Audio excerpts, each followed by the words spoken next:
Cette crise révèle des choses qui étaient déjà là, des choses qui étaient implicites que beaucoup de gens refusaient de regarder. Et ce qui est très intéressant à travers cette crise qui est aussi une mutation, qui est aussi un changement de représentation de soi, du monde, d'un certain nombre de métiers, et ça nous révèle des vérités que l'on refusait de voir. Et ce sont des vérités qui ont été accélérées dans un processus. Et cela montre bien, je dirais, l'incertitude ou l'imprévisible de nos existences. Comme si finalement la vie était fragile, les institutions sont fragiles. Donc c'est à partir de la condition de la fragilité de l'existence humaine, des institutions, de ce que nous croyons, de nos représentations, que pour moi, c'est opérer la nouvelle lecture de ce qui émerge. En tout cas, cette crise révèle ces invisibilités ou ces métiers invisibles, et notamment ces métiers qui ne comptent pas et qui sont souvent tenus par les femmes dans les caisses, le côté infirmier, le côté hôpitaux, c'est-à-dire tout ce qui relève du soin, du souci de l'autre.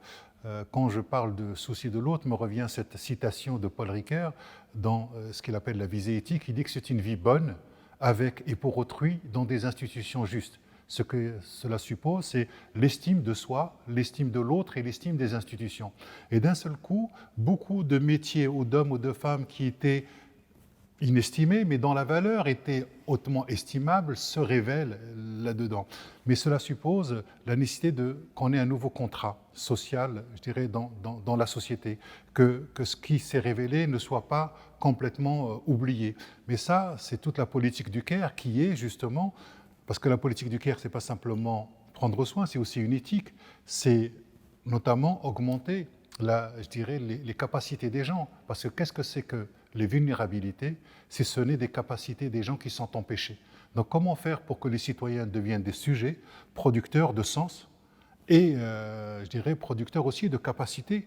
Parce que en tout cas ce qui se révèle aujourd'hui, ce n'est pas tellement le manque de confiance, c'est le manque de sens vis-à-vis du monde, vis-à-vis de ce que nous faisons. Et d'un seul coup, des métiers qui font sens, parce que c'est l'idée du soin, se révèlent devant nous. Et c'est vers cette société, à mon avis, qu'il faut aller, mais ce n'est pas gagné. Tous les enjeux auxquels nous assistons aujourd'hui, depuis les Gilets jaunes jusqu'à ce qui se passe avec le Covid et le post-Covid, ce sont des luttes et des combats pour la reconnaissance.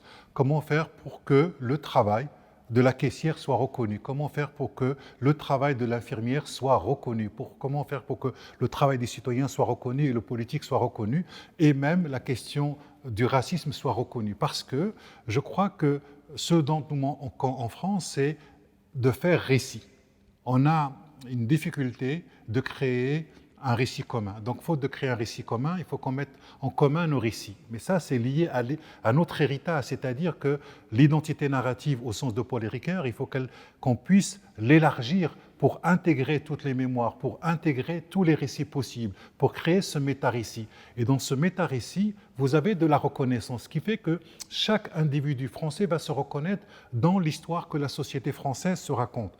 Je dis souvent que la France se voit comme un tableau de Renoir, alors qu'elle a la gueule d'un Picasso. C'est-à-dire qu'entre la représentation qu'elle a d'elle-même et la réalité, il y a un fossé. Et nous devons absolument réduire ce fossé, et notamment sur la question du principe d'égalité, parce qu'il y a le principe et puis il y a les faits.